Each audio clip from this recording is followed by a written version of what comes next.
Hey guys, my name is Mr. Roscoe here at the Educator's Forward. Today we're going to be starting our intro video, and I'm going to basically talk about the importance of history and why it's important.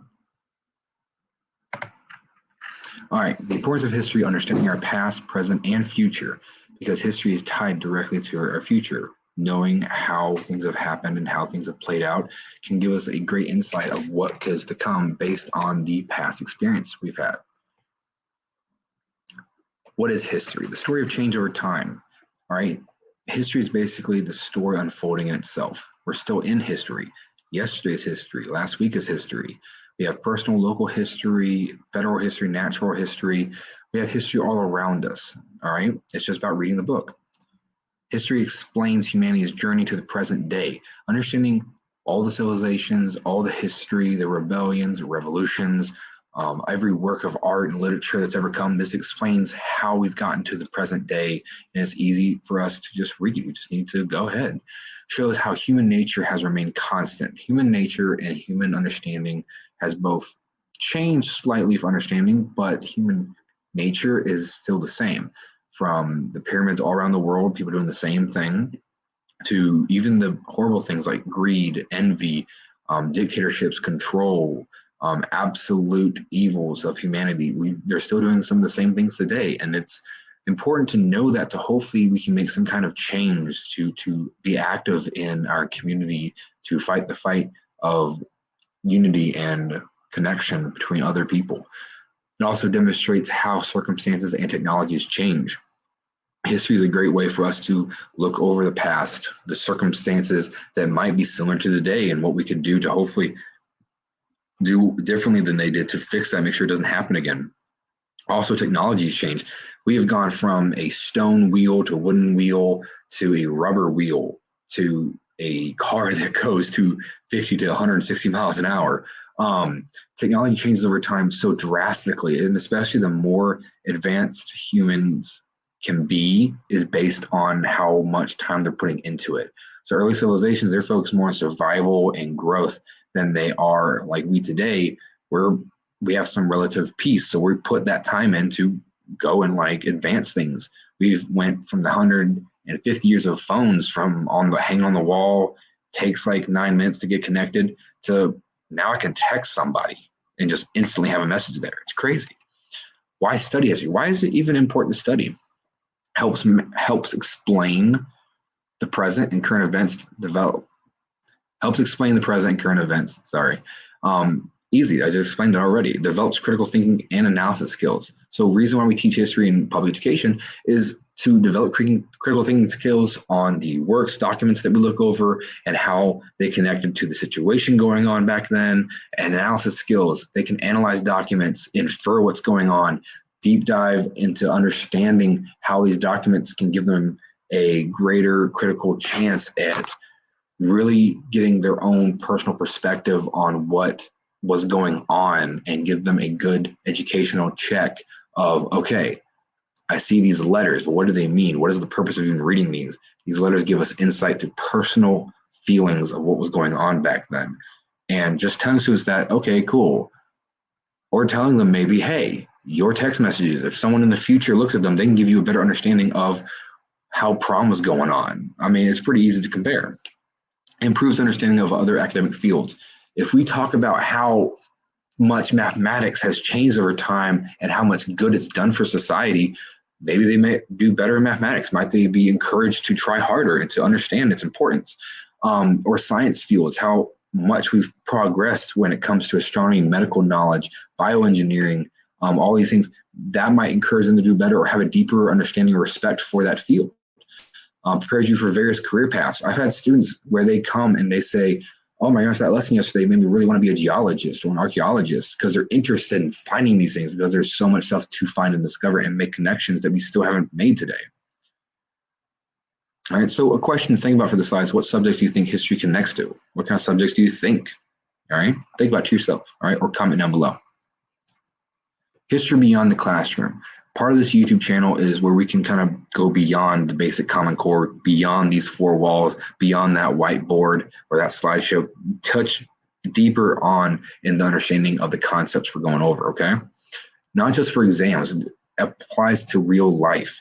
I am not a teacher that likes to teach only for exams. I understand that they're needed, and my students know that I will give them the best study skills and tips and tricks to do the best on the exams. But when I have a day-to-day lessons, those are meant for them to deeper grow as a person and as a citizen in my civics class, and to know what they can do with their rights and the history that has built the future they now live in. And now they can go through and say, hey, I have this freedom of speech because hundreds of years ago people fought for it. And for some people, just decades ago, they fought for it. And that's great. They should know that. And that should really dive deep in their heart with that. Helps us understand human desires and motivations. History around the classroom. This helps us through history. We can show them how human nature truly is and how it's grown to change and like hide itself from its true intentions, where they can look at political leaders, they can look at revolutionary leaders and see what are true intentions. They're saying this, does this sound like anyone I've heard before in history class? Or maybe I should research my own and have my own perspective on it. Provides context for modern society and culture. This also can provide context for the pop culture. I do a project called the It Girl for Mass Media and Civics, and it's very popular. People like it. It makes it very fun for students to learn mass media and the influence that it has on people's behavior and connections. And that's something that they could learn about. One student did that and then was so encouraged to like, oh, I kind of want to do a little deeper. I was like, well, there is like sociology and psychology degrees you can look at, and that got her interested. Can inspire career choices and personal interests. Some students, they go from here. We did a cuneiform written language lesson, and I'm doing it tomorrow again, actually, where they learn to write cuneiform, the first written record keeping system. And a student got so intrigued by it that he started passing notes in cuneiform. And that was such a cool moment for me. I was like, okay, one, don't pass notes. I had to decode what he was saying. But it's very cool to see them use in practical life those lessons. It's great. For career choices, they might become, in civics, they might become a lawyer or a judge, or they want to make change in their society and become a mayor. There's things they can do and be encouraged to do if your lesson is strong enough and you're passionate enough about it. Career opportunities in history. There are plenty of career opportunities. You can be a park guide at historical sites, which awesome. Museum curator, which you can choose exhibits, you can change things around. A teacher, professor. I love teaching. It's pretty fun, and you get to be pretty creative. Researcher or writer. I have some students that are writing. I have students that are like to do their own little research afterwards. It's great. It's fun. I have an essay challenge right now in my school where for Black History Month, they won one free hoodie on the merch store for my YouTube channel. All right, it's pretty fun. I try to encourage that writing in all professions. What other careers can you think of that use historical knowledge? Comment below if you've got one, or if you are one. I'd love to hear it. Skills developed through studying history, traditional and digital literacy. All right, there is ways where we need to, in this more tech-savvy life and culture we have nowadays, we need them to touch paper. We need them to look at a paper, hold it, read it. And however, sometimes we do need to use some software. I use ChatGPT to show students that they can use this to be able to kind of break down concepts. If they're having a hard time understanding it, ask ChatGPT. It'll break it down if I'm not there to answer it for them. It can also help you with other classes too. Also research. They need to know how to use both these two ways, grabbing a book or grabbing a scholarly newsletter online to be able to find and research this stuff. Working with qualitative and quantitative information. There's the difference, and they need to know the types of information they're getting, all right? Critical thinking and analysis. They need to have these skills when looking at primary sources, secondary sources, and artifacts. They need to know, what is this? How can some professor get so much from this rock that's from thousands of years ago? How can they get so much from this? It's possible. They need to know that every little detail can really impact history and our understanding of the past. How might any of these skills be useful in your classroom? Can you guys guess? Comment below if you've got it. Let's see. History and current events provides context for understanding today's news. Even in world history, I make connections to pop culture references or events going on today, because there are some students that might not know there's connections between the two. And it's fantastic to see that and see their eyes go, whoa, that's just like so-and-so celebrity did. It's awesome. Helps navigate challenging conversations.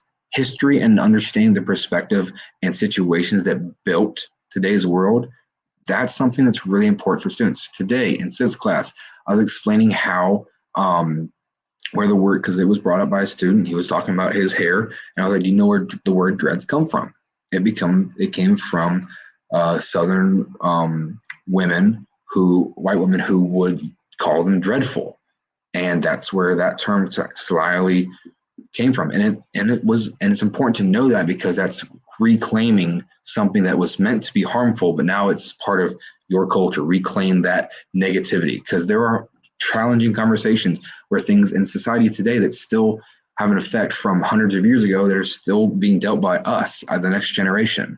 And we need to understand that that conversation has to happen, but we should navigate it safely, respectfully, and properly.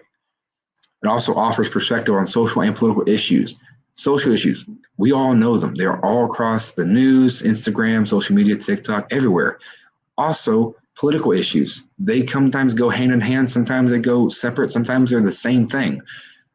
We need to understand different perspectives, and that's where a lot of people go wrong, where they don't show enough different faces. Like when you're talking about civil rights, maybe also go talk about the Hispanics or the Asian Americans or the different genders or sexualities that were having the same kind of issue at the same time. Encourage empathy for different viewpoints. In civics class, I have a rule. If you have to get argumentative and emotional and disrespectful during a debate, you've lost the debate. You also should have the same kind of feelings when hearing someone else's viewpoints.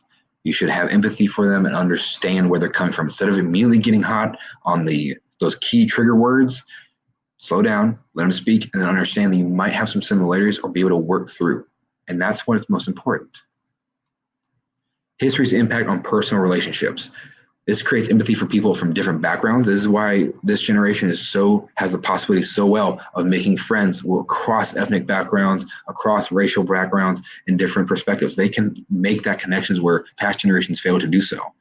Also helps understand diverse social and financial classes. Understanding how the financial and social classes have developed over time, and I'm talking about thousands of years, can understand how we have the same problems. People are going through the same struggles that happened 1,000 years ago in different societies and civilizations that should have been able to fix the problem by now. That's important to show that impact. It improves communication with others. Students are all the time having a hard time understanding or talking to each other, and that's important for them to understand, to talk. Lessons conflict and polarization. This lessons conflict and polarization. People need to understand these things so we can have that positive influence to lessen conflict, butting heads, and polarization, like where we get together instead of trying to drift apart. All right? How can understanding history improve your relationships? History's connection to other fields. All right, history encompasses literally everything. It's history, it's human history, it's how it works. All right, it encompasses every field like medical, science, bioengineering, engineering, construction, the history of teaching itself, government, civics, everything. Provides context for developments in science, math, economics, even astronomy, things like that. Shows how fields are influenced by broader context, like the civilization, the religion. It might have a history with this religion where they wouldn't increase their scientific knowledge because it went against their religion and it stopped them. This is why we nowadays have separation of church and state, where it's okay to bypass that and keep going. There's plenty of scientists that are Christian that still go through space and have an understanding of the vast universe.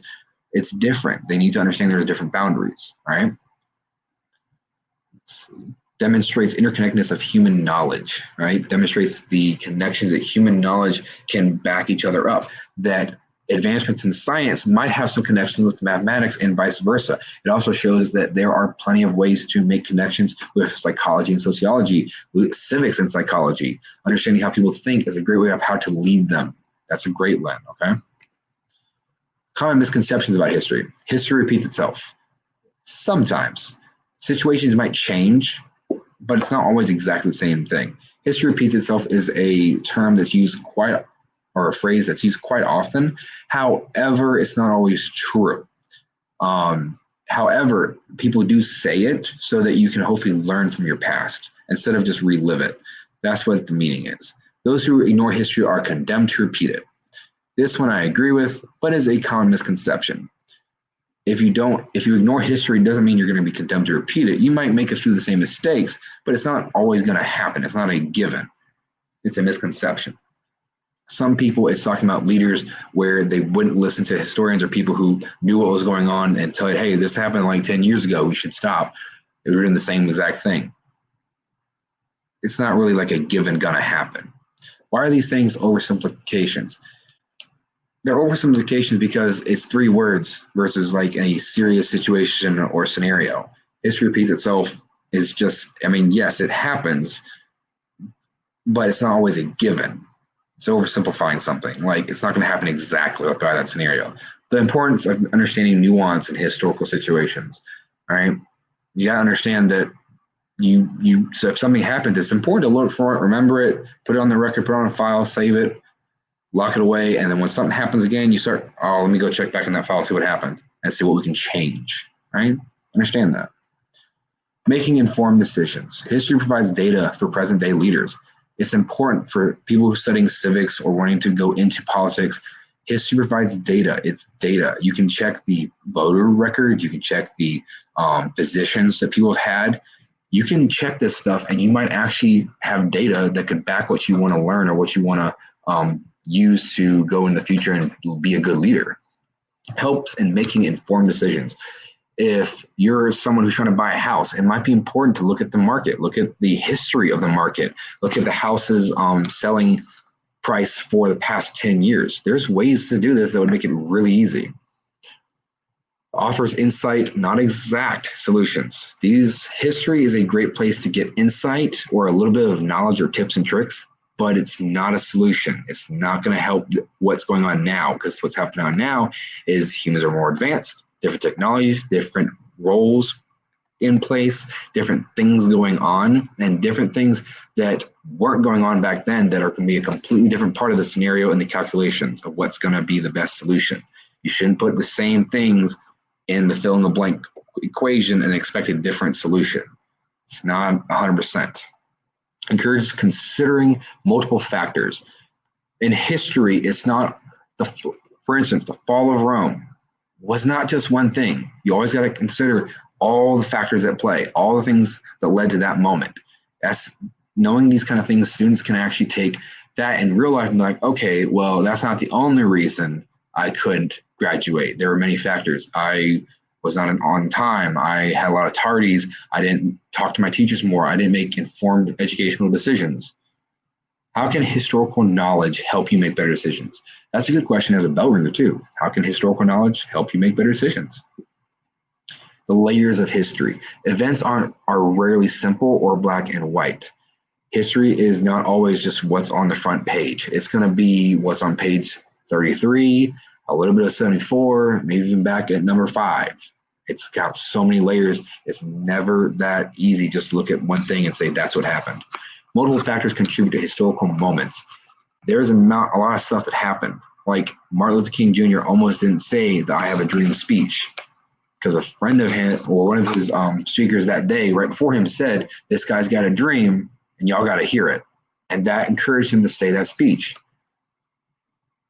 Understanding complexities shape our view of past and present. So understanding the complexities of history and all the things that's happened, all the things going on, that shapes our view of both the past of what happened and present. I always tell my students, you can't take modern values and go look at history because they're doing a whole different stuff that we don't even understand the situation of what was really going on in that moment, their perspective. We can only guess or infer based on what they've left behind. Recognizing the series of moments that create history. Series of moments. History is not just one flat thing. They're a series of events, all right? We don't have a record of day-to-day life, exact things of everything that happened when people went to the grocery store, when people got up in the morning. We don't have every exact thing. We have a series of moments that create history. We have only the big events of the Sumerian Empire, the Assyrian Empire, the Roman Empire. We only have select moments from Egyptians, the high, low, and middle Egypt. We don't have every single detail laid out for this. It's a series. Applying historical thinking to modern issues, considering multiple perspectives. Again, we've had this thing go on a few different times. That multiple perspectives is important when we have addressing modern issues. Analyzing cause and effects. History is a great example of cause and effect patterns throughout all of history. Recognizing patterns and changes over time. Those patterns that happen aren't always exactly the same, and that's where the changes over time, where they have different outcomes, they have different pieces added to it or taken out of it that contribute to that current solution of what's happening, or that end all be all for that civilization. And plugging that into modern issues can show us like parts of what could happen, or parts of tips and tricks to fix it or change the pattern. Right? Evaluating sources and evidence. For students, you need to be informed. I tell my students all the time, you should be knowing what's going on currently in the events of the modern world. For America and abroad, you need to know what's happening in the world as a whole, not just America. We need to know the whole world, all right? It's important to stay informed. How can you apply historical thinking to a current event? That's a great bell ringer, teachers, if anyone wants to use it. Go right ahead. How can you apply historical thinking to a current event? Very good. All right, the ongoing relevance of history. It shapes our understanding of the world. It influences personal and professional choices, provides tools for critical analysis, and connects us to our shared human story. What aspect of history do you find most relevant to your life? Drop a comment below. What aspect of history do you find most relevant to your life? For me, I feel like it's the constant change, because as teachers, we are constantly having day-to-day changes all the time, the emails opening up, everything. It's a constant change. I feel like having history as one of my subjects, I get to kind of relive that constant change, where one day I'm going over an ancient civilization, next day I'm going over like a modern issue. It's kind of crazy. Conclusion, your role in history. You are part of an ongoing historical narrative. You're part of this human story. Your actions and choices contribute to future history. As teachers, we are a part of history. Anyone in our class could be a discoverer, researcher, or a leader in the future. We don't know what they could be. We are part of their story along with human story, all right? It's amazing how we're connected to everything. Understanding the past helps shape a better future. Understanding the history of things, and even just your local history in your community, in your country, it's to show you how the future has been shaped and how it can continue or divert and change if something needs to be changed in our history, which a lot of things in our current modern world needs to be changed or fixed, or we need to rethink some things. But it's important to understand that past. How will you use your knowledge of history? Everyone has a knowledge of history to some degree. Teachers, we know a bit. History teachers, we know a lot, way too much. How will you use your knowledge of history? How will you use it? Will you use it to better your community, your profession, your field, your school? How will you use it? All right, guys. Well, that is my intro video for YouTube for the channel. Welcome to the Educator Sports. I hope you hit subscribe, like, drop a comment button below on any of the questions of today's video, and look out for another video coming your way. Bye, guys.